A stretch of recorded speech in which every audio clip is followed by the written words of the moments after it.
Hello everyone. मैं सचिन गुप्ता आपका बहुत-बहुत स्वागत करता हूं। हम लोग आपके साथ CA intermediate group 2 financial management को रिवाइज कर रहे हैं। आज हमारा पहला लेक्चर है जिसके अंदर हम डिविडेंड पॉलिसी को आपके साथ रिवाइज करेंगे। ये सेशंस, ये लेक्चर्स आपके लिए बहुत यूज़फुल होने वाले हैं आपके एग्ज़ाम्स के लिए, क्योंकि एग्ज़ाम में हमें जितना टाइम मिलता है, उस टाइम के अंदर आप इन वीडियोज़ को देखकर बहुत अच्छे से पूरे टॉपिक को रिवाइज़ कर सकते हैं। यहाँ पे हमने आपके लिए कुछ अलग हैंड रिटन कलरफुल नोट्स बनाए हैं। इन नोट्स का लिंक भी हम इस वीडियो के डिस्क्रिप्शन बॉक्स में दे देंगे, जिससे कि आप इनको डाउनलोड कर आप आराम से इन नोट्स को यूज़ कर सकें और अपनी प्रिपरेशन को आगे ले जा सकें। आइए शुरू करते हैं डिविडेंड पॉलिसी। देखिए, फाइनेंशियल मैनेजमेंट में बेसिकली होता क्या है?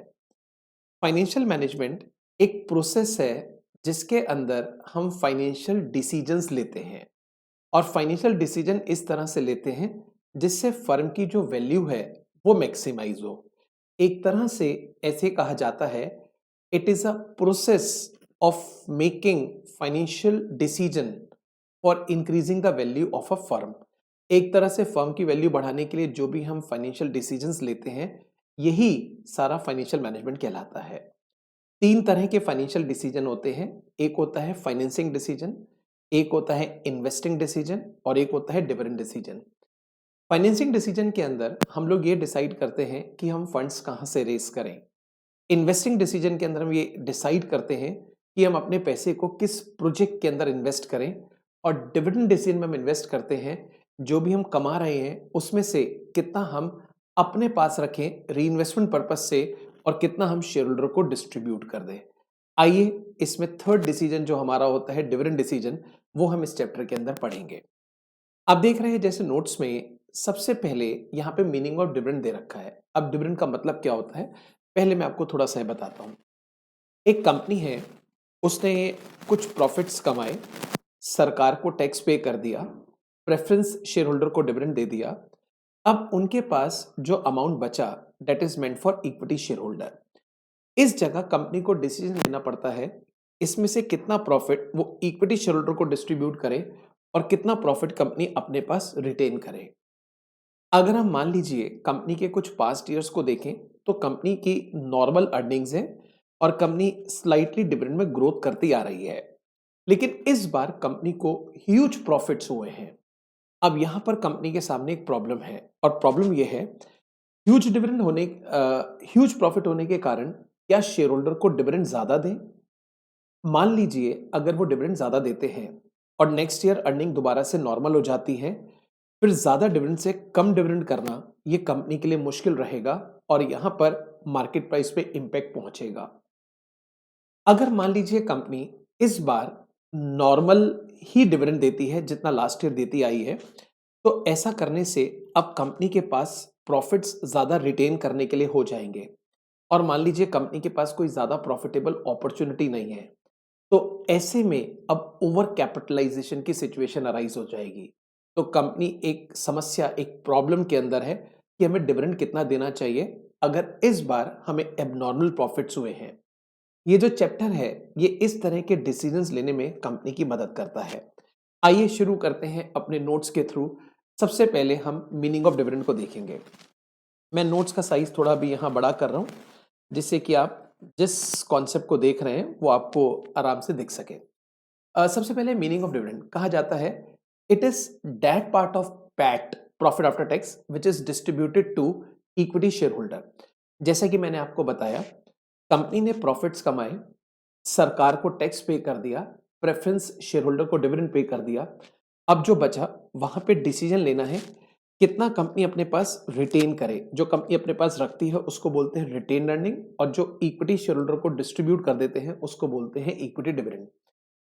एक बात और बताना चाहूंगा, जैसे ही कंपनी डिविडेंड डिक्लेयर करती है, इमीडिएटली कंपनी का जो प्राइस है वो एक्स डिविडेंड हो जाता है। यानी कि जितने रुपए का डिविडेंड है उतने रुपए से मार्केट प्राइस कम हो जाता है। डिविडेंड के कुछ फॉर्म्स यहाँ पे दे रखे हैं। मेनली डिविडेंड के तीन फॉर्म्स होते हैं। एक होता है कैश डिविडेंड, एक होता है शेयर रीपर्चेज और एक होता है स्टॉक डिविडेंड। कैश डिविडेंड का मतलब आप ये मत समझिए कि आपके घर पे कैश आएगा। कैश डिविडेंड के अंदर कैश तो इंक्लूड होता ही होता है, इसके अलावा कंपनी वारंट भी दे सकती है, डिमांड ड्राफ्ट भी दे सकती है, पे ऑर्डर भी दे सकती है और इलेक्ट्रॉनिक क्लियरिंग सिस्टम के थ्रू आपके खाते में डायरेक्ट पैसे डिविडेंड के क्रेडिट भी कर सकती है। तो जब भी आप किसी कंपनी के इक्विटी शेयर खरीदते हैं, this is one of the most popular form of dividend जिसको हम बोलते हैं कैश डिविडेंड। आप देख पा रहे हैं, ये हमारा एक सेकंड कॉन्सेप्ट है इसमें, फॉर्म्स ऑफ डिविडेंड। डिविडेंड की दूसरी वैरायटी होती है शेयर रीपरचेज। कंपनी क्या करती है, अपने शेयर मार्केट से बायबैक करती है। अब इससे जब कंपनी शेयर बायबैक करती है तो शेयर होल्डर को कुछ कैश मिल जाता है। अब कंपनी बायबैक शेयर के दो में से कोई एक इस्तेमाल करती है। या तो कंपनी इन शेयरों को संभाल के रखती है, इसको बोलते हैं ट्रेजररी शेयर्स, और फ्यूचर में इनको कभी ना कभी कंपनी रीइश्यू करने का प्लान बनाती है। या कंपनी इन शेयर को कैंसिल कर देती है, इसको बोलते हैं रिटायर्ड फ्रॉम शेयर कैपिटल। ऐसा करने से कंपनी की शेयर कैपिटल कम हो जाती है। तो जो भी बायबैक किया जा रहा है उसके अकॉर्डिंग या तो कंपनी फ्यूचर में शेयर इश्यू करती है या उनको कैंसिल कर देती है। अब कई बार हमारे मन में ख्याल आता है कि कंपनी जब बायबैक करेगी तो ऐसे करते करते तो हमारे शेयर एक दिन खत्म हो जाएंगे। आपको बताना चाहता हूं, जो प्रेजेंट इंपैक्ट होता है, चाहे कैश डिविडेंड हो या शेयर रीपरचेज हो, शेयर होल्डर की वेल्थ पे कोई फर्क नहीं पड़ता, उसकी वेल्थ सेम रहती है। नेक्स्ट है स्टॉक डिविडेंड। स्टॉक डिविडेंड का मतलब होता है बोनस। यहां पर कंपनी अपने शेयर होल्डर को फ्री में कुछ शेयर देती है on the basis of their existing share holding, इसको बोलते हैं स्टॉक डिविडेंड। अब स्टॉक डिविडेंड की कुछ कंडीशंस होती हैं। सबसे पहला, कंपनी में आर्टिकल ऑफ एसोसिएशंस होते हैं, उसके थ्रू कंपनी ऑथोराइज्ड होनी चाहिए स्टॉक डिविडेंड देने के लिए। दूसरा, जितने भी कंपनी के शेयर्स हैं वो फुली पेड होने चाहिए। तीसरा, कंपनी ने कोई डिफॉल्ट ना किया हो, कोई रीपेमेंट ऑफ लोन के अंदर, इंटरेस्ट के अंदर, या जो स्टैट्यूटरी ड्यूज होते हैं वो देने के लिए।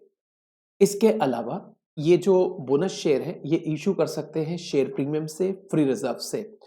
मान लीजिए कोई रिवॉल्यूशन करके रिजर्व क्रिएट किया गया है, उसका उपयोग नहीं कर सकते बोनस देने के लिए।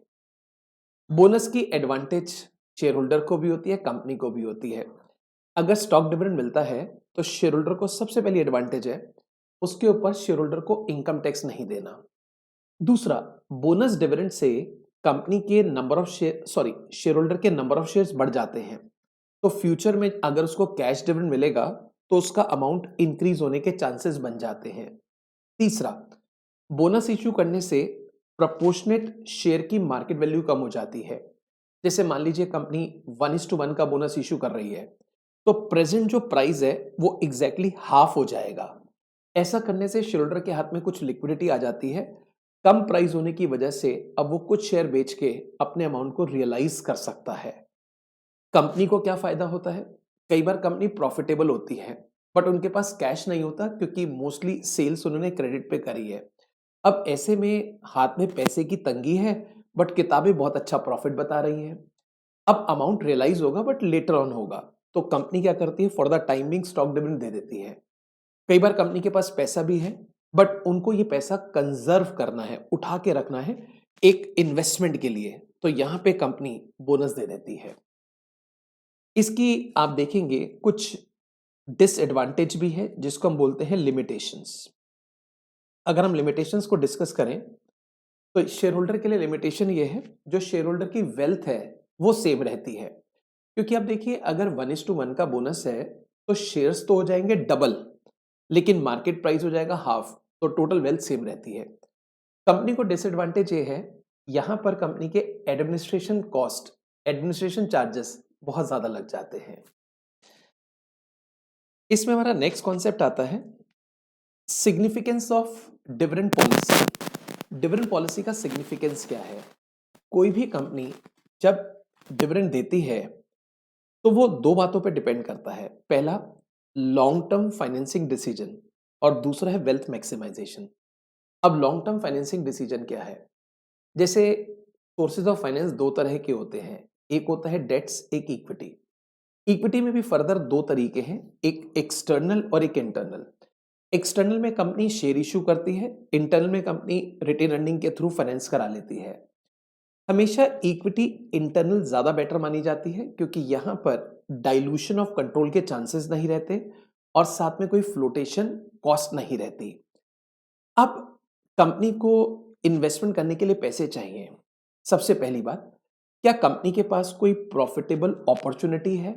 दूसरा, इन्वेस्ट करके कंपनी जो आरओआई कमाएगी, क्या वो शेयर होल्डर की डिजायर्ड रिटर्न से ज्यादा है? अगर हाँ, तो यहां पर कंपनी रिटेन अर्निंग का इस्तेमाल कर सकती है।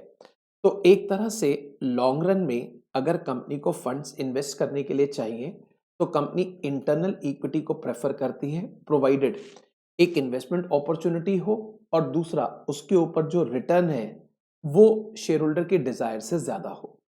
एक होता है वेल्थ मैक्सिमाइजेशन। आप देखेंगे डिविडेंड देने से शेयर का मार्केट प्राइस अफेक्ट होता है। मान लीजिए कंपनी डिविडेंड कम देती है तो प्राइस गिर जाता है, डिविडेंड ज़्यादा देती है तो प्राइस बढ़ जाता है। तो यहाँ पर डिविडेंड पॉलिसी इस प्रकार से होनी चाहिए जो इनके बीच में बैलेंस बिठाए, यानी कि पे आउट रेशो और मार्केट प्राइस दोनों के बीच में बैलेंस क्रिएट करे। नेक्स्ट है डिटर्मिनेंट्स ऑफ डिविडेंड डिसीजन। हमारा जो डिविडेंड डिसीजन है वो किन किन बातों पर डिपेंड करता है। अब देखेंगे, पहला है अवेलेबिलिटी ऑफ फंड्स। मान लीजिए कंपनी को कुछ इन्वेस्टमेंट करनी है और कंपनी के पास फंड्स हैं, तो ऐसे में हम कहेंगे कि आप डिविडेंड कम दें, अवेलेबल फंड से आप इन्वेस्टमेंट फाइनेंस करा लें क्योंकि इससे आपकी फ्लोटेशन कॉस्ट बचेगी और साथ में कंट्रोल डाइल्यूट नहीं होगा। नेक्स्ट है cost of capital.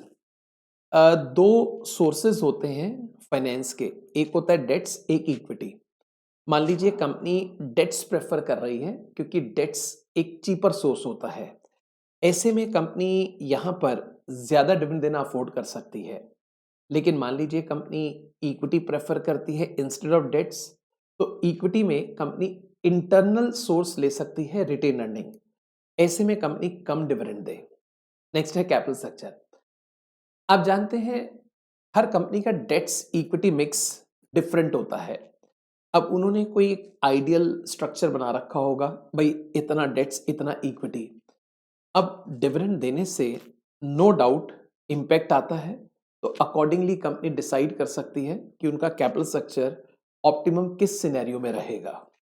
Stock price, कई बार डिविडेंड देने से बाजार में स्टॉक प्राइस काफी ऊपर चला जाता है, तो ऐसी कंपनीज ज्यादा डिविडेंड देने का विचार बना सकती हैं। बट कई बार डिविडेंड का प्राइस पे कोई इम्पैक्ट ही नहीं पड़ता, तो वो कंपनी कम डिविडेंड देने के बारे में भी सोच सकती है। इन्वेस्टमेंट अपॉर्चुनिटीज, अगर कंपनी को डाइवर्सिफिकेशन करना है, कोई मॉडर्नाइजेशन करना है या कंपनी को कोई एक्सपेंशन करना है, यहाँ पे वो कम डिविडेंड देना प्रेफर कर सकती है। Trend of industry. अब इंडस्ट्री में क्या ट्रेंड चल रहा है, बाकी की जो कंपनीज हैं, बाकी की जो कॉम्पिटिटर्स हैं, क्या वो डिविडेंड दे रहे हैं? यस, तो कंपनी भी ज्यादा डिविडेंड दे सकती है। अगर ट्रेंड ये है कि कोई भी डिविडेंड नहीं दे रहा है, तो कंपनी भी एक टाइट डिविडेंड पॉलिसी ऑप्ट कर सकती है, यानी कि कंपनी भी ऑप्ट कर सकती है कम डिविडेंड देने के बारे में। Expectation of share holder. Share holder की क्या एक्सपेक्टेशन है? अगर कंपनी को लगता हो कि उनके share holder basically regular income के अंदर ज्यादा इंटरेस्टेड है, तो ऐसे में वो लोग ज्यादा डिविडेंड दे सकते हैं। कुछ लीगल कॉन्स्ट्रेन होते हैं, जैसे डिविडेंड हमेशा करंट ईयर प्रॉफिट से देना है आफ्टर प्रोवाइडिंग फॉर डेप्रिसिएशन। अगर करंट ईयर के प्रॉफिट्स सफिशिएंट नहीं है तो पास्ट ईयर के प्रॉफिट्स भी यूज किए जा सकते हैं, but after providing depreciation. Company इन दोनों को मिक्स करके भी डिविडेंड दे सकती है। और कई बार क्या होता है, कुछ गवर्नमेंट कंपनीज होती हैं जहां पे गारंटी गवर्नमेंट लेती है, तो वहां पे भी हम अकॉर्डिंगली डिविडेंड दे सकते हैं। टैक्सेशन, 1420 से पहले शेयर होल्डर को जब डिविडेंड मिलता था तो वो एग्जेम्प्ट होता था, कंपनी उसके ऊपर डीडीटी पे किया करती थी, डिविडेंड डिस्ट्रीब्यूशन टैक्स। लेकिन अब सिनेरियो ये है, अब डिविडेंड शेयर होल्डर के हाथ में टैक्सेबल है, तो डिविडेंड टैक्सेबल है। कई बार अगर कंपनी ये चाहती है कि उसके शेयर होल्डर पर टैक्स बर्डन ना आए, तो वो डिविडेंड देना पसंद नहीं करते हैं। तो दीज आर द फैक्टर्स। आप इनको अच्छे से बाद में रिवाइज कर सकते हैं। नेक्स्ट है प्रैक्टिकल कंसिडरेशंस। ये ऑलमोस्ट जो अभी हमने पढ़ा डिटर्मिनेंट्स उसके जैसे ही है, फिर भी एक बार देख लेते हैं। एक है financial needs of the company. हम दो तरह की कंपनी देखते हैं, एक है मैच्योर कंपनी, एक ग्रोथ। मैच्योर कंपनी वो है जो काफी टाइम से बिजनेस कर रही है, अब उनका बिजनेस सेट हो गया है। मैच्योर कंपनी अफोर्ड कर सकती है ज्यादा डिविडेंड देना, लेकिन जो कंपनी ग्रोथ स्टेज पर है उनको अभी आगे फर्दर इन्वेस्टमेंट करनी है, वो कंपनी जनरली लो पे आउट प्रेफर करती है। एक है कॉन्स्ट्रेन ऑन पेइंग डिविडेंड। डिविडेंड के ऊपर कुछ कॉन्स्ट्रेन भी होते हैं, जैसे सबसे पहला लीगल। आप डिविडेंड कहाँ से दे सकते हैं? करंट ईयर के प्रॉफिट से दे सकते हैं, अगर वो कम है तो आप पास्ट ईयर के प्रॉफिट ले सकते हैं। दूसरा होता है लिक्विडिटी। कंपनी प्रॉफिटेबल तो है बट उनके पास फंड्स नहीं है, लिक्विडिटी बहुत पुअर है। तीसरा एक्सेस टू कैपिटल मार्केट। अगर डिविडेंड देने से उनको लगता है कि वो बड़े आराम से स्टॉक प्राइस को हिला सकते हैं, then they may prefer to pay high dividend. तीसरा है पे आउट पॉलिसी। कंपनी की जो पे आउट पॉलिसीज हैं वो जनरली तीन तरह की होती हैं। पहला होता है कांस्टेंट डिविडेंड पॉलिसी।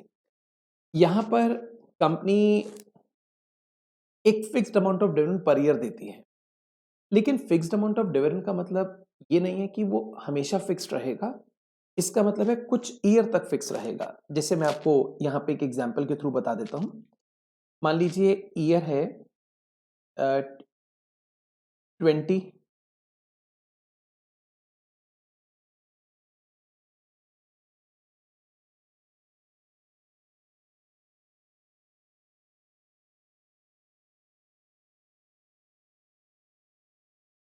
ईयर है 20, 21, 22, 23, 24, 25। अब हमें ईपीएस दे रखा है। मान लीजिए ईपीएस लिखा है 20, 30, 40, 35, 42, 25। अब कंपनी मान लीजिए एक स्टेबल डिविडेंड देना चाह रही है, तो एवरी ईयर कंपनी पे कर रही है 10 रुपए डिविडेंड, बट यहां पे आके कंपनी ने 12 कर दिया। This is called stable constant dividend policy. तो कांस्टेंट में क्या हो गया, जो अमाउंट है वो सेम रहता है। नेक्स्ट है stable dividend policy. Stable dividend policy में परसेंटेज सेम रहता है, पे आउट सेम रहता है। जैसे आप देखिए, मैंने कुछ ईपीएस के अमाउंट लिखे हैं। लेट से कंपनी कहती है हम 50% देंगे, तो 20 का 50% हो गया 10, 30 का 50% हो गया 15, 40 का 50% हो गया 20, 35 का हो गया 17.5, यहाँ पे हो गया 21, यहाँ पे 12.5।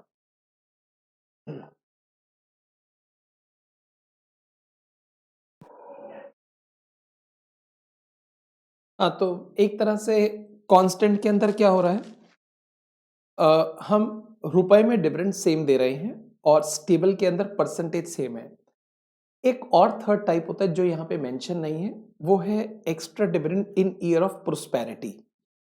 कंपनी एक फिक्स्ड डिविडेंड डिसाइड करती है, लेट से 10 रुपए 15 रुपए एवरी ईयर।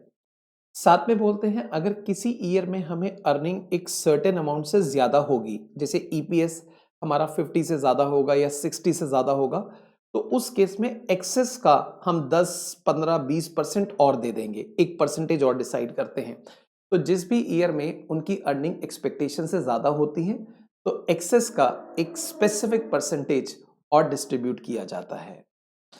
आइए मैं आपको एक कॉन्सेप्ट यहाँ पे स्टॉक स्प्लिट इसके अंदर लेके चलता हूं। स्टॉक स्प्लिट का मतलब क्या होता है, देखिए जैसे एक शेयर मान लीजिए 10 रुपए का है और मेरे पास 100 शेयर हैं, फेस वैल्यू 10 है।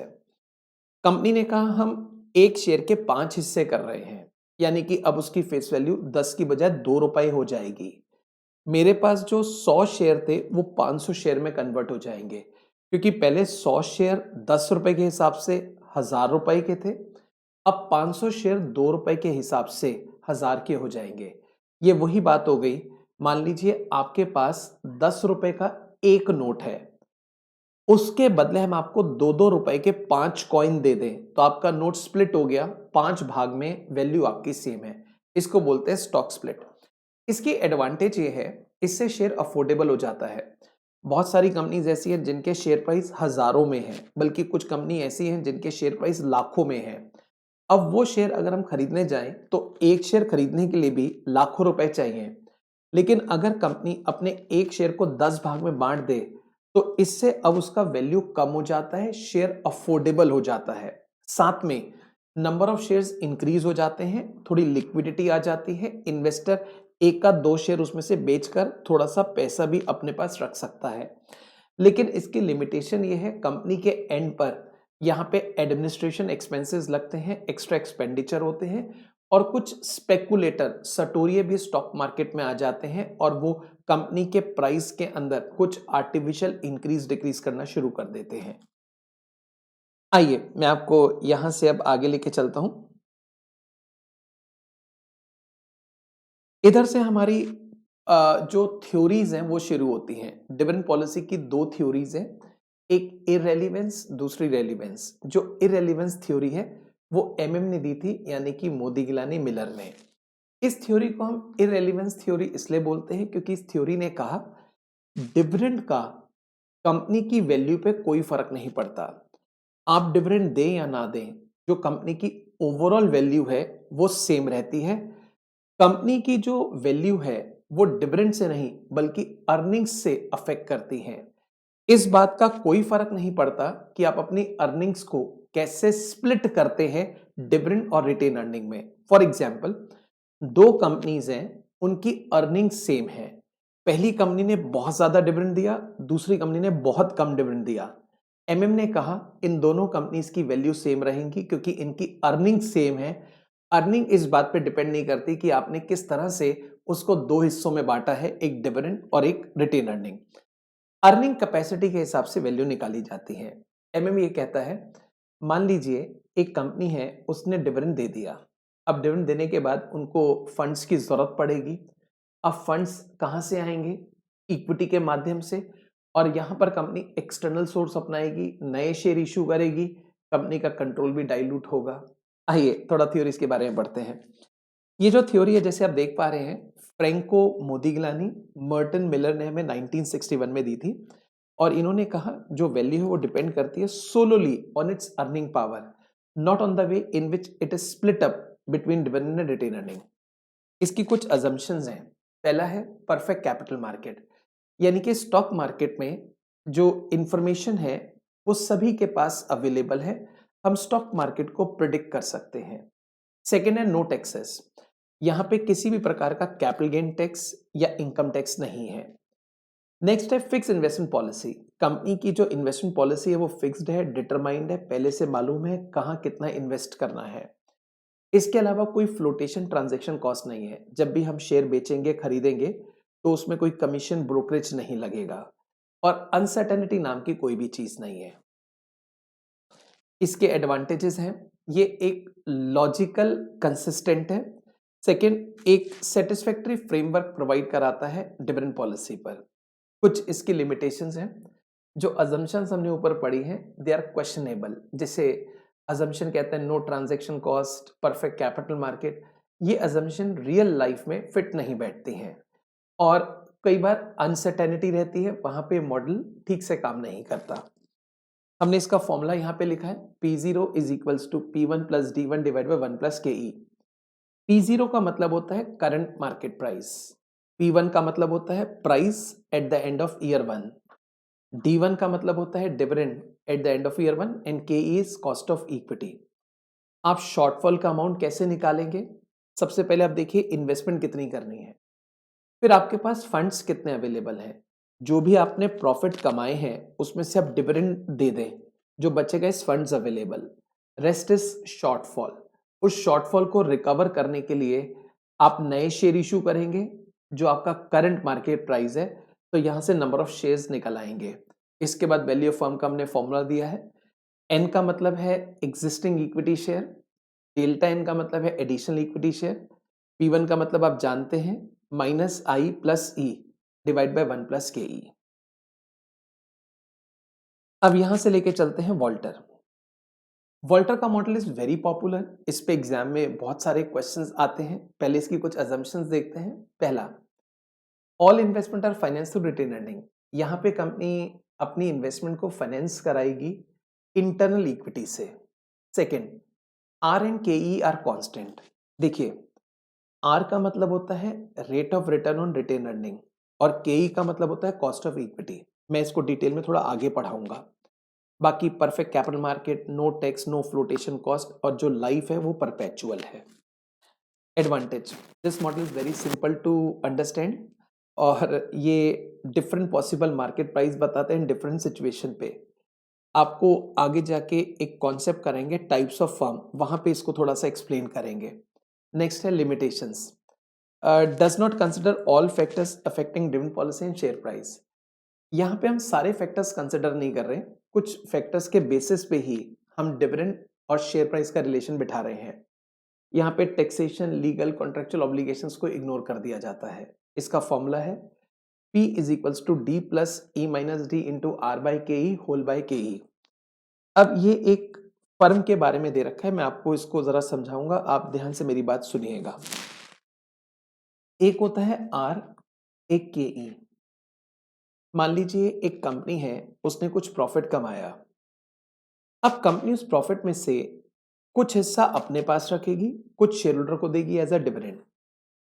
अब जो भी वो शेयर होल्डर को देगी एज अ डिविडेंड, तो ये एक अजम्पशन है, शेयर होल्डर उसको खर्च नहीं करेगा, उसको री इन्वेस्ट करेगा। जिस रेट पर वो उसको री इन्वेस्ट करेगा उसको बोलेंगे के ई। जो पैसा कंपनी ने अपने पास रखा वो उसको अपने बिजनेस में फ्लो बैक करेंगे या किसी नए बिजनेस में इन्वेस्ट करेंगे। उसके ऊपर कंपनी जितना कमाएगी उसको बोलेंगे आर। तो कंपनी जितना कमाएगी आर, शेयर होल्डर डिविडेंड को रीइन्वेस्ट करके जिस रेट पे अर्न करेगा उसको बोलेंगे के ई। एक फर्म होती है ग्रोथ, आर बड़ा है के ई से, यानी कि कंपनी ज्यादा रेट पे इन्वेस्ट कर रही है as compare to share holder. ऐसे में शेयर होल्डर एक ही बात कहेगा कंपनी को, साहब आप ज्यादा अच्छा इन्वेस्ट कर सकते हैं, आप ज्यादा अच्छा आर कमा रहे हैं, पैसे को आप ही रखिए, हमें डिविडेंड नहीं दीजिए। यहाँ पे शेयर होल्डर डिविडेंड बिल्कुल नहीं चाहता, पे आउट इज 0। लेकिन फिर भी कंपनी उसको डिविडेंड दे दे तो शेयर होल्डर कहेगा भाई ऐसा क्यों कर रहे हो, मेरे को नहीं चाहिए, आप क्यों चिपका रहे हो? क्योंकि मैं जब उसको इन्वेस्ट करूंगा तो कम रेट पे करूंगा, तो इससे मेरे को नुकसान है, अल्टीमेटली इन्वेस्ट करना है, आप करो या मैं करूं। तो ऐसे में जितना ज्यादा डिविडेंड होगा उतना कम मार्केट प्राइस होगा, क्योंकि कंपनी शेयर होल्डर के एक्सपेक्टेशन के अगेंस्ट काम कर रही है।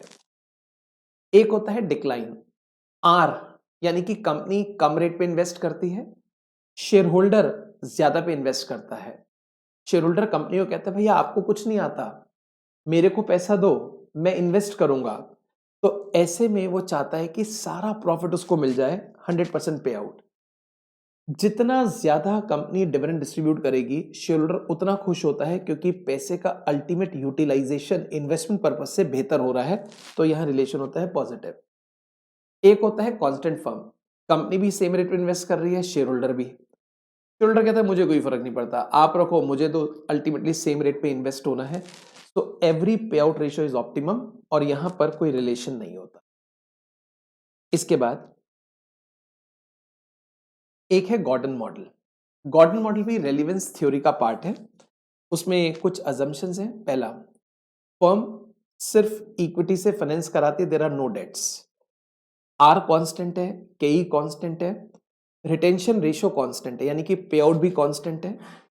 जो जी होता है ग्रोथ, वो दो फैक्टर्स का इंपैक्ट होता है, एक आर और एक बी। जब हमने बोला आर कांस्टेंट है, बी कांस्टेंट है, तो ऑब्वियसली जी भी कांस्टेंट है। यानी कि आप देखिए, रिटेंशन रेशियो को बोलते हैं बी, आर को बोलते हैं आर, और ग्रोथ होता है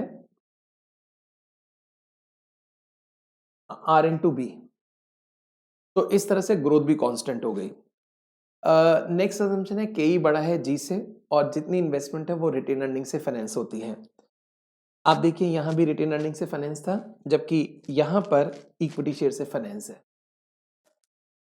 इसका फॉर्मूला हमने यहां लिखा है, E1 is earnings 1 minus B, यानी कि retention ratio divide by K E minus जी। इनका एक बर्ड इन हैंड थ्योरी है, गॉर्डन का रिवाइज मॉडल। गॉर्डन ने अपने मॉडल को रिवाइज किया, उसमें कुछ अनसर्टेनिटीज डाली और वहां पे उसने कहा शेयर होल्डर उस कंपनी को ज्यादा रुपए देने को तैयार है जो कंपनी अभी डिविडेंड दे रही है। Means he place more value on current dividend paying firm and discount those who defer dividend. यानी कि अगर कोई कंपनी डिविडेंड दे रही है तो शेयर होल्डर उस कंपनी के शेयर के 2 पैसे फालतू देने को तैयार है, लेकिन जो कंपनी डिविडेंड डेफर करती है शेयर होल्डर उनके शेयर पर वैल्यू कम लगाता है, क्योंकि वो कहता है फ्यूचर किसने देखा है, मेरे को तो फंड्स आज चाहिए। तो ऐसे में एक कहावत है, बर्ड इन हैंड, एक बर्ड आपके हाथ में उसकी वैल्यू ज्यादा है एज कंपेयर टू आसमान में 100 बर्ड्स उड़ रहे हैं। तो शेयर होल्डर कहता है फ्यूचर किसने देखा है, अगर आप मेरे को आज डिविडेंड दे दें तो मैं ज्यादा खुश होऊंगा एज कंपेयर कि आप मेरे को ये बोलें कि हम इसको रीइन्वेस्ट कर देते हैं, फ्यूचर में तेरे को ज्यादा देंगे। यहां पर जो इसका फॉर्मूला है वो एक्चुअली ग्रोथ मॉडल वाला ही है। P इज इक्वल्स टू, आप देख सकते हैं, D1 डिवाइडेड बाय के माइनस जी। फिर एक इसमें आता है डिविडेंड डिस्काउंट मॉडल। अब डिविडेंड डिस्काउंट मॉडल क्या है, देखें यहां पे 3 पॉसिबिलिटीज होती हैं। एक होता है नो ग्रोथ, डिविडेंड सेम रहेगा ईयर आफ्टर ईयर, उसमें कोई भी ग्रोथ नहीं होगी, उसका फॉर्मूला हो गया डी बाई के ई। एक होता है कांस्टेंट ग्रोथ, यहां पे डिविडेंड में ग्रोथ होगी बट एट सेम परसेंटेज, और मल्टीपल ग्रोथ के अंदर डिविडेंड की ग्रोथ बदलती रहती है। एडवांटेज दे रखा है heuristic model and easy to understand. Limitations आप यहां से गॉर्डन मॉडल की ले सकते हैं। इसके अलावा एक और हमारा यहां पे मॉडल है जो हमने यहां लिखा नहीं बट स्टिल मैं आपको बता रहा हूं, Lintner's model. Lintner's model, Lintner's model का जो फॉर्मूला है वो है D0 प्लस E इंटू पे out ratio minus D0 into adjustment factor. Lintel ने कहा जो मार्केट प्राइस है वो लास्ट ईयर डिविडेंड और करंट ईयर के डिविडेंड पे डिपेंड करता है। इस तरह से उसने अपना एक फॉर्मूला लिखा और इस फॉर्मूले के हिसाब से हम मार्केट प्राइस निकालते हैं। अब मैं आपको यहां से कुछ प्रैक्टिकल क्वेश्चंस की तरफ लेके चलूंगा। हम थोड़े बहुत क्वेश्चंस भी यहाँ प्रैक्टिस कर रहे हैं जिससे कि आप इस टॉपिक को वन गो में रिवाइज कर सकें। आइए मैं आपके साथ सबसे पहला क्वेश्चन ले रहा हूं जो एमएम अप्रोच पर है। देखें, Akash limited 10 lakh equity share outstanding at the start of accounting year. जब साल शुरू हुआ बाजार में 10 लाख शेयर इनके इशूड थे। करंट मार्केट प्राइस इज 150, ये एक तरह से P0 हो गया। एक्सपेक्टेड डिविडेंड इज 8, ये D1 हो गया जो ये एक्सपेक्ट कर रहे हैं we will pay to our share holders. Rate of capitalization of the risk class to which company belong is 10%, जो के है वो 10% है। Calculate market price of share when expected dividend are declared and not declared. Dividend pay करें ना करें market price बताना है। Calculate number of share to be issued by the company at the end of accounting year on the assumption that net income for the year is 3 crores. Investment budget is 6 crore. Dividend declared not declared. ये कुछ चीजें हैं जो हमें यहाँ पे बतानी है। आइए आपको पूरा क्वेश्चन बताते हैं कैसे करना है। देखिए हम दो पार्ट करते हैं। पहला, डिविडेंड इज पेड, और दूसरा डिविडेंड इज नॉट पेड। दो पार्ट हो गया, एक डिविडेंड इज पेड, एक डिविडेंड इज नॉट पेड।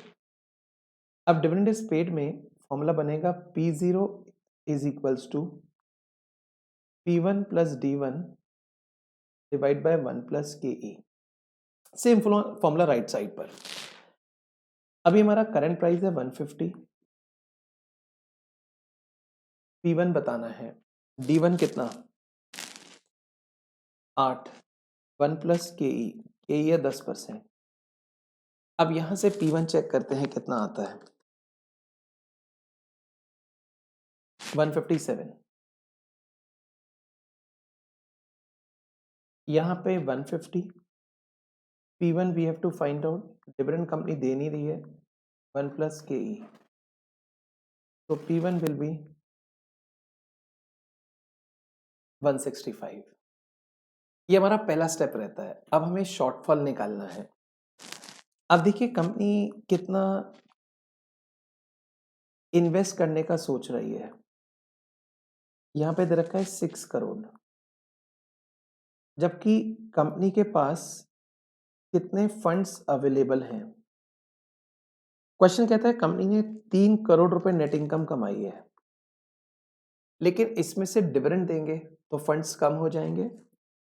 8 रुपए का डिविडेंड है और 10 लाख शेयर है, 80 लाख का डिविडेंड हो गया। 10 लाख शेयर पे 8 रुपए के हिसाब से 80 लाख, 80 लाख का मतलब हुआ 0.8 करोड़, 0.80 CR। तो कंपनी के पास अवेलेबल होगा 2.2 CR, 2.2 CR। तो अब बच कितना जाएगा, 6 में से 2.2 चला गया तो कंपनी के पास बच गया 3.8 CR। राइट साइड पे देखते हैं, they want to make investment of 6 crore. Dividend तो दिए नहीं, पूरे प्रॉफिट्स अवेलेबल है उनके पास 3 करोड़ के। बचा कितना, 3 करोड़। ये शॉर्टफॉल का अमाउंट आ गया। This is amount of shortfall. अब कंपनी नंबर ऑफ शेयर्स कितने इशू करेगी, number of shares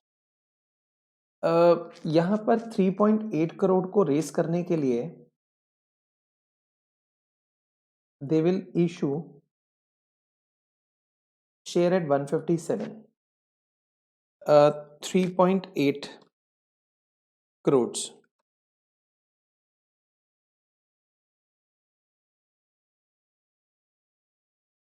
share issue होंगे 242,038।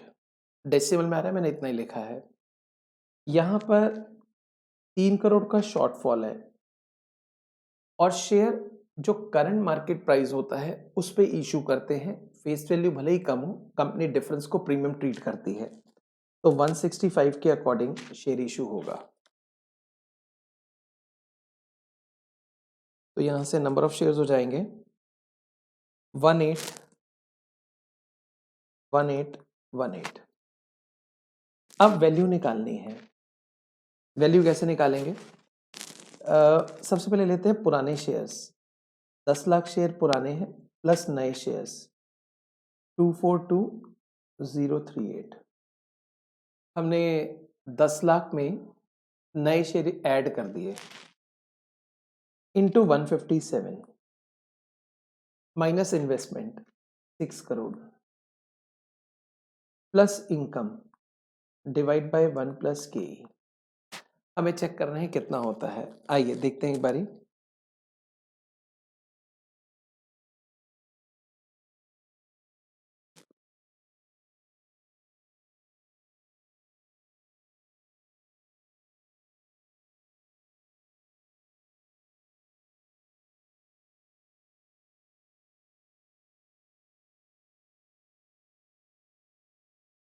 ये आता है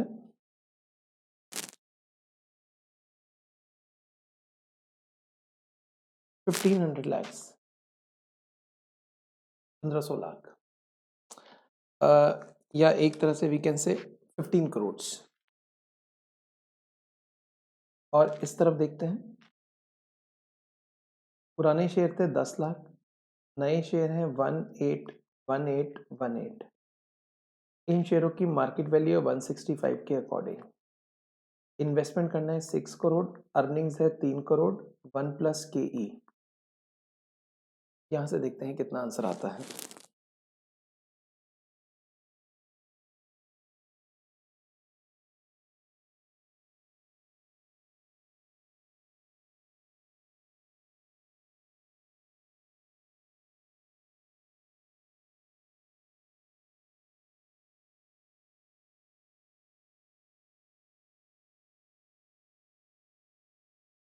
1500 lakhs। ये वैल्यू हमेशा एंड में सेम आएगी और मैं आपको बताना चाहता हूँ ये इसके बराबर होता है n into P zero. n into P zero का क्या मतलब हुआ? कंपनी के ऑलरेडी शेयर थे 10 लाख और प्राइस था 150, तो ये 1500 लाख आ गया। एक तरह से इन्होंने कहा आपने नए शेयर इशू करे, कंपनी की वैल्यू पे कोई फर्क नहीं पड़ा।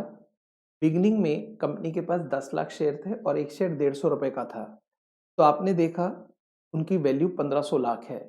मान लीजिए आप डिविडेंड दे या ना दे, आप नए शेयर इशू करें ना करें, अल्टीमेटली आपकी जो वैल्यू है इट विल रिमेन सेम। ये ईयर एंड की वैल्यू है और जो NP0 करके हमने निकाला वो बिगनिंग की वैल्यू थी। आइए यहां से आगे लेके चलते हैं। Question number 2, following information is supplied to you. हमें कुछ इंफॉर्मेशन दे रखी है। सबसे पहले लिखा है टोटल अर्निंग्स, ये कंपनी के एक तरह से प्रॉफिट्स हैं। Total number of equity shares 20,000 share है, एक शेयर 100 रुपए का है। डिविडेंड पेड है 1.5 लाख, पी रेशियो है 12.5। Applying Walter's model, analyse whether company is following an optimal dividend policy. क्या company optimal dividend policy follow कर रही है? ये डिपेंड करता है आर और के के ऊपर। तो एक बार हम चेक करेंगे यहाँ पर आर कितना है और के कितना है। पहले मैं लेता हूं आर। कंपनी कितने परसेंट कमाती है? आप जरा कंपनी की इन्वेस्टमेंट देखिए। उनके पास 20,000 शेयर है और 100 रुपए का एक शेयर है, तो एक तरह से कंपनी के पास 20 लाख रुपए हो गए। शेयर के माध्यम से कंपनी ने 20 लाख रुपए रेस करे और इस 20 लाख रुपए को जब कंपनी ने इन्वेस्ट किया तो उसके ऊपर 2 लाख कमाया। तो एक तरह से कंपनी कमा रही है 2 लाख रुपए 20 लाख पर। अगर हम परसेंटेज में निकालें इट विल कम 10%। ये तो हो गया आर। अब कॉस्ट ऑफ इक्विटी क्या है? ये एक फॉर्मूला होता है 1 डिवाइड बाय पी रेशियो, यानी कि K E is equal to 1 divide by PE ratio, 1 divide by 12.5। अगर हम 1 को 12.5 से डिवाइड करें तो ये आता है 8, यानी कि 8%। 0.08 मीन्स 8%। आप देख सकते हैं जो केई है वो 10 है, यानी कि कंपनी पैसों को इन्वेस्ट करती है 10% पे और शेयर होल्डर इन्वेस्ट करता है 8% पे केई। तो ज्यादा पैसों का बढ़िया इस्तेमाल कौन कर रहा है? Company. It is a case of growth firm, और ग्रोथ फर्म में जो पे आउट रेशियो होती है वो 0 होती है, ऑप्टिमम। क्वेश्चन का पहला पार्ट है analyse whether company is following an optimum policy. भाई कंपनी तो 2 लाख में से 1.5 लाख डिविडेंड दे रही है, it means company is paying dividend. It is not an optimal policy. The optimal policy is zero dividend. Next, compute P ratio at which dividend policy will have no effect on value of share. ऐसा कौन सा P ratio होता है जिसकी share पे value पे कोई फर्क ना पड़े, यानी कि वैल्यू हर केस में सेम रहे? अगर एक कांस्टेंट फर्म होती है, कांस्टेंट फर्म में आर के के बराबर होता है। आर 10% है, इट मींस के शुड ऑल्सो बी 10%। और के 10% कब होगा? 1 डिवाइड बाय पी रेशियो, के है 0.10। तो पी रेशियो कितना हो कि हमारा आंसर 0.10 आ जाए? It should be 10। तो अगर पी रेशियो 10 होता है तो आर के बराबर होगा, वैल्यू पे कोई फर्क नहीं पड़ेगा। Will your decision change if P ratio is 8 instead of 12.5? Yes obviously. अगर पी रेशियो 8 है तो इस केस में जो के आएगा वो आएगा 1/8। 1/8 अगर हम 1/8 करें तो कितना आंसर आता है? 0.125, इट मींस 12.5। अब आप समझिए आर है 10% और के है 12.5%। इसका मतलब शेयर होल्डर पैसे का ज्यादा बढ़िया इस्तेमाल कर रहा है। यहां पर डिक्लाइन फर्म का केस हो गया 100% पे आउट इज ऑप्टिमम, तभी कंपनी ऑप्टिमम पॉलिसी फॉलो नहीं कर रही because out of 2 lakh they are only distributing 1,50,000। तो जब कंपनी पूरे 2 लाख डिस्ट्रीब्यूट करेगी तभी तो ऑप्टिमम होगा। तो डिक्लाइन के केस में ऑप्टिमम पे आउट रेशियो इज 100%। आइए, अब मैं आपको एक क्वेश्चन पे लेके चल रहा हूँ। क्वेश्चन नंबर 3, ये हमने गॉर्डन मॉडल पे बनाया है। Following figures are collected from annual report of XYZ। Net profit दे रखा है 30 लाख। प्रेफरेंस शेयर्स यानी कि प्रेफरेंस डिविडेंड हो जाएगा 100 लाख पे 12%, 12 lakh. Number of equity shares, return investment के। Calculate price of share using Gordon model when dividend pay out is 25, 50 and 100। देखिए, पे आउट हमें दे रखा है 25%, 50%, 100%। पे आउट का मतलब होता है पे आउट, कंपनी इतना दे देती है। अब जो डिफरेंस है वो कंपनी अपने पास रखती है, दैट इज रिटेंशन रेशियो। और रिटेंशन रेशियो को हम इंडिकेट करते हैं बी से। तो यहाँ रिटेंशन रेशियो हुई 75%, यहाँ रिटेंशन रेशियो हुई 50%, और यहाँ पे रिटेंशन रेशियो हुई 100%। अब गॉर्डन के अकॉर्डिंग हमें जी चाहिए, और जी का फॉर्मूला होता है B into R, B into R. अब यहाँ पर 75% है और आर क्वेश्चन में दे रखा है 20%, तो जी आ जाएगा 15%। यहाँ पर 50 इंटू 20%, 10%। रिटेंशन रेशियो मैंने गलत लिख दिया, इट शुड बी 0, 0 इंटू 20%। तो यहाँ पर जी इतना हो गया। अब गॉर्डन के अकॉर्डिंग प्राइस निकालना है। EPS 1 माइनस बी, के माइनस जी। अब यहाँ अर्निंग्स देखते हैं। अब देखिए, कंपनी 30 लाख का प्रॉफिट कमाती है, उसमें से 12 लाख का प्रेफरेंस डिविडेंड है, तो कंपनी के पास 18 लाख रुपए बच गए। अगर आप नंबर ऑफ शेयर्स देखेंगे तो 3 लाख है, तो EPS हो गया 6, 1 माइनस बी। यहाँ पे बी है 75% रिटेंशन रेशियो, और के कितना 16% माइनस जी। इस जगह से आप अपना प्राइस निकाल सकते हैं।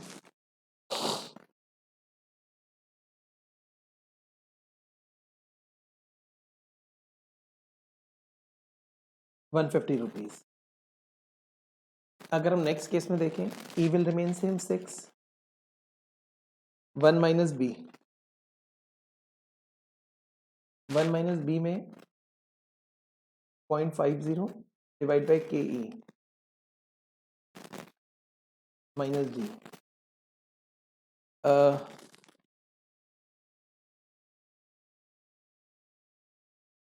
₹50।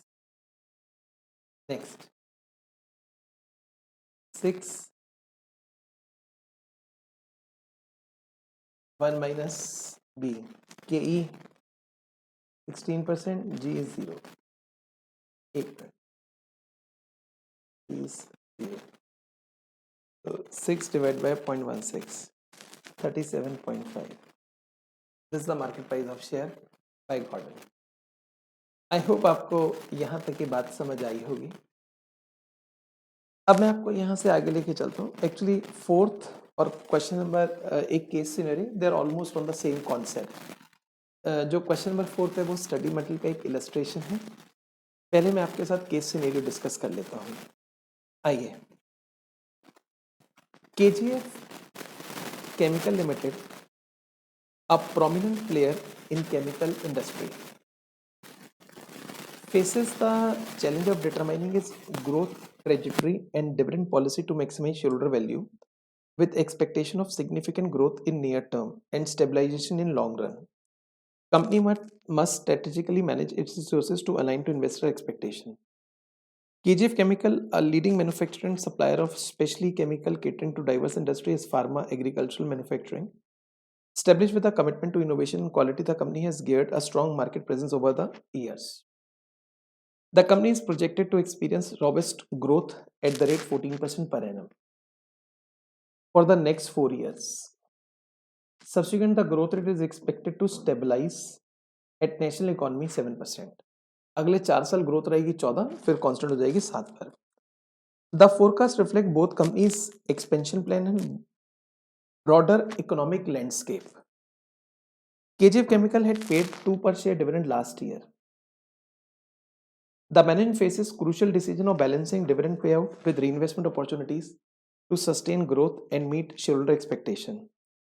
Dividend policy must strike a delicate balance between rewarding shareholder and retaining earnings for future investment. The required rate of return on equity share is 12%, यानी कि KE, indicating investor expected return given the company's risk profile and market condition.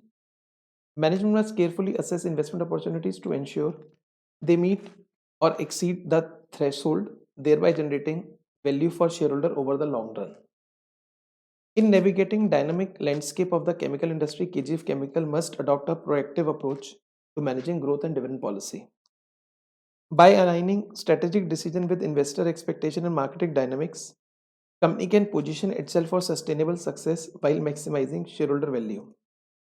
Continual evaluation adoption will be essential to capitalize on growth opportunities and maintain competitive in evolving marketplace. You are required to answer the following on the basis of above information. कुछ parts हमें दे रखे हैं.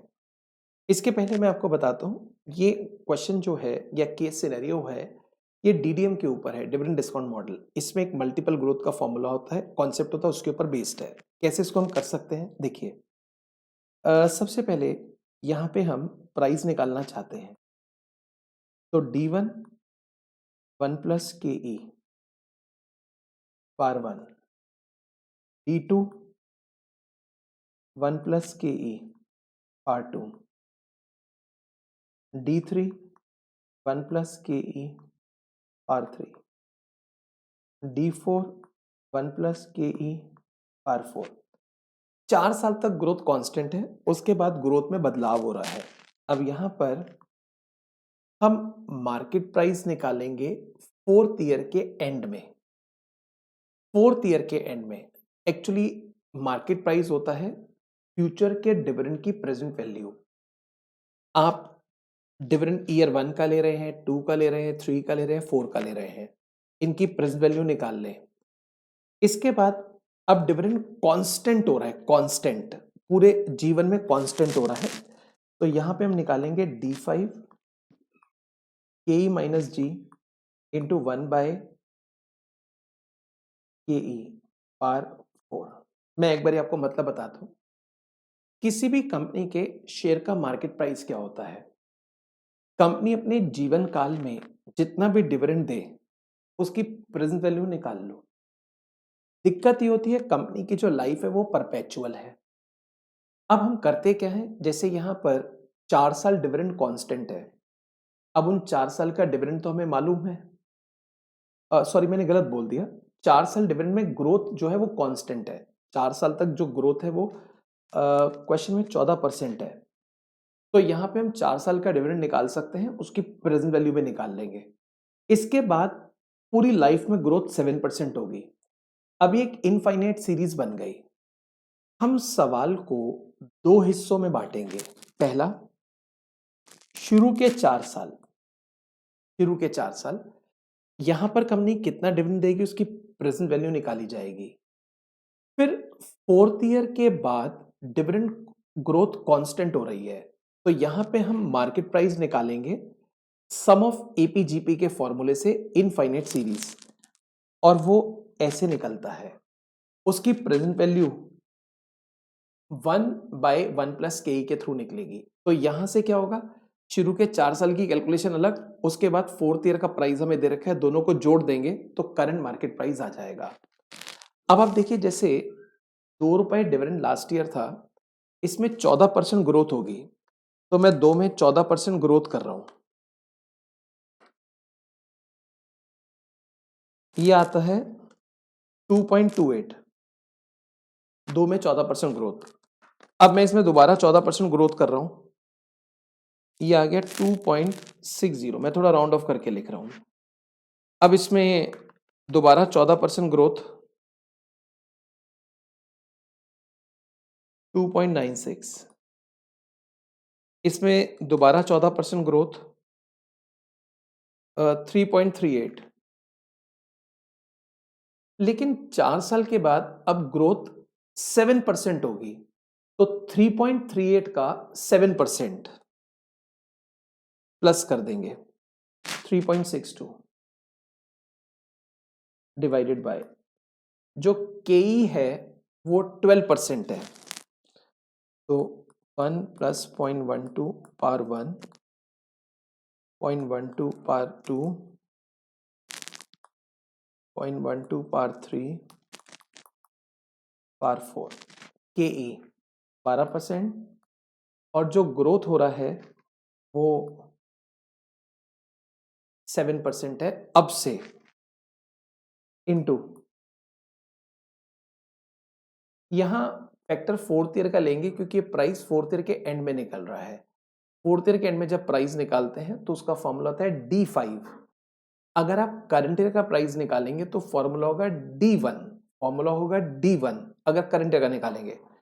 अगर आप first year के and में निकालेंगे तो फॉर्मूला होगा D2। अगर आप सेकेंड ईयर के एंड में निकालेंगे तो D3। एक तरह से अगले साल का डिविडेंड लेते हैं। हमने D5 इसलिए लिया है क्योंकि प्राइस फोर्थ ईयर के एंड में निकल रहा है। अब एक बारी इसको हम प्लस करके देखते हैं कितना आंसर आता है।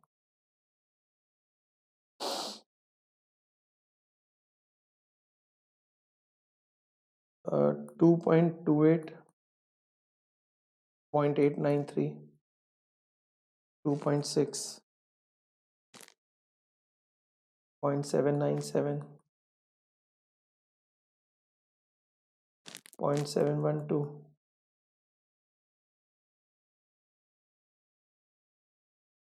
0.636,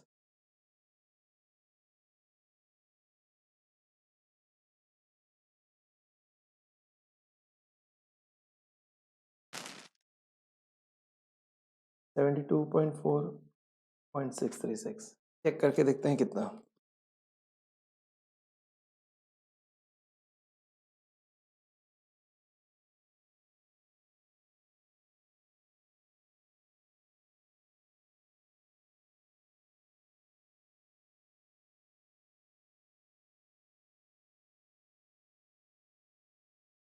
एक बार कैलकुलेशन को दोबारा देख लेंगे। 8.365,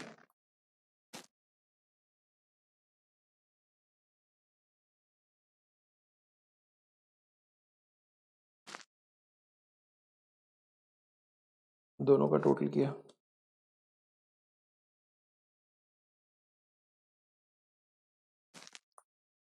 54.405।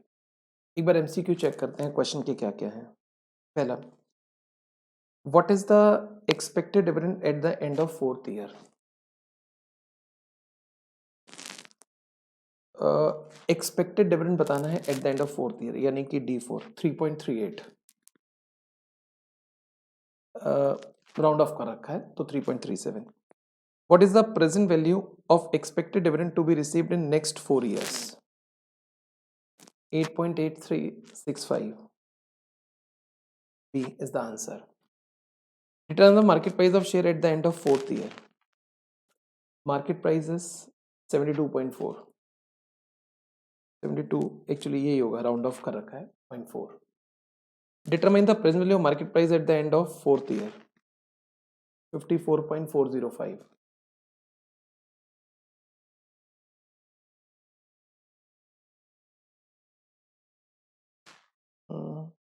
Sorry 46.04, I am sorry 46.04, I think ये वाला होगा, थोड़ा राउंड ऑफ की वजह से दिक्कत आ रहा है। 45.79।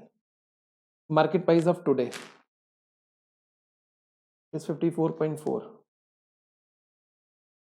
54.33, ये आंसर होगा क्योंकि मैंने कुछ राउंड ऑफ कर दिया है। तो एक बार ही जरा फिर से समझते हैं। जैसे आज हम यहां खड़े हैं टुडे, अगर आज हमें शेयर का मार्केट प्राइस निकालना है तो मार्केट प्राइस क्या होगा, कंपनी फ्यूचर में जितना डिविडेंड देगी उसका प्रेजेंट वैल्यू। अब कंपनी की लाइफ तो इनफाइनाइट है और मान लीजिए ग्रोथ कांस्टेंट है, तो आप एक काम कर सकते हैं, यहाँ पे D1 डिवाइड बाई के माइनस जी ले लें, यह आपका मार्केट प्राइस निकल आएगा आज का। जब आज का मार्केट प्राइस आएगा तो इसमें कोई प्रेजेंट वैल्यू का चक्कर नहीं पड़ेगा। लेकिन ईयर 1, ईयर 2, ईयर 3, ईयर 4 यहां तक ग्रोथ सेम है। इसके बाद अब फ्यूचर की जो ग्रोथ है वो कांस्टेंट हो गई। आपको मालूम है कंपनी यहाँ कितना डिविडेंड देगी, यहाँ कितना देगी, यहाँ कितना देगी, यहाँ कितना देगी। 4 साल हमने इसलिए लिखा है क्योंकि 4 साल तक जो ग्रोथ है वो कांस्टेंट है। अब आप इन डिविडेंड की प्रेजेंट वैल्यू निकाल लें। आपने इन डिविडेंड की प्रेजेंट वैल्यू निकाल ली 4 साल के डिविडेंड की।